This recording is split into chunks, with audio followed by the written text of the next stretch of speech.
ஒரு குட்டி ஸ்டோரி. இது மாயா. மாயாக்கு எவ்வளவுக்கு எவ்வளோ ரீடிங் பிடிக்குமோ, அவ்வளவுக்கு அவ்வளோ மேத் பிடிக்காது. மாயாவோட அப்பா, மாயா மேத்லயும் கொஞ்சம் ஃபோக்கஸ் பண்ணுமான்ட்டு நெறைய தடவ சொல்லிட்டாரு. ஆனா, மாயா அப்பா சொல்ற பேச்ச கேட்கவே இல்ல.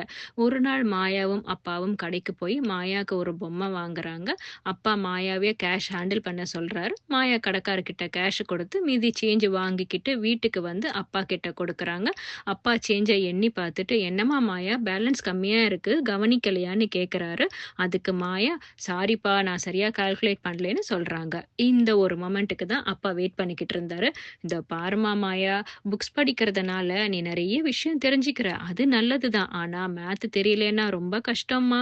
ஒரு பொருள வாங்க போம்போது, டைம் பார்க்கும்போது இப்படி எல்லாத்துலயும் நம்பர்ஸ் இருக்கும்மா. அத நீ சரியா யூஸ் பண்ண கத்துக்கிட்டா தான் உன்னோட லைஃப் ஈஸியா இருக்கும்னு" சொல்றாரு. மாயா சரிப்பான்னு சொல்லிட்டு திரும்பவும் கடைக்கு போய் எக்ஸ்ட்ரா சேஞ்ச வாங்கி அப்பா கிட்ட குடுத்துடுறாங்க.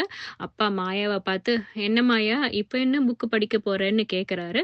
மாயா சிரிச்சுக்கிட்டே, "கொஞ்சம் மேத் ப்ராப்ளம்ஸ் இருக்குப்பா. அத போட்டு பார்க்க போறேன்னு" சொல்றாங்க. இப்போ குறளுக்கு போவோம். "எண்ணென்ப ஏனை எழுத்தென்ப இவ்விரண்டும் கண்ணென்ப வாழும் உயிர்க்கு." கணிதமும் மொழியும் இரு கண்களைப் போல நம்முடைய வாழ்க்கையை வழிநடத்த உதவுகின்றன. ஒன்று கணக்கிட மற்றும் தினசரி செயல்களில் உதவுகிறது. மற்றொன்று பிறரிடம் நம் எண்ணங்களை பகிர்ந்து கொள்ள உதவுகிறது. குறளை போற்றுவோம், மாறலை பின்பற்றுவோம். நன்றி.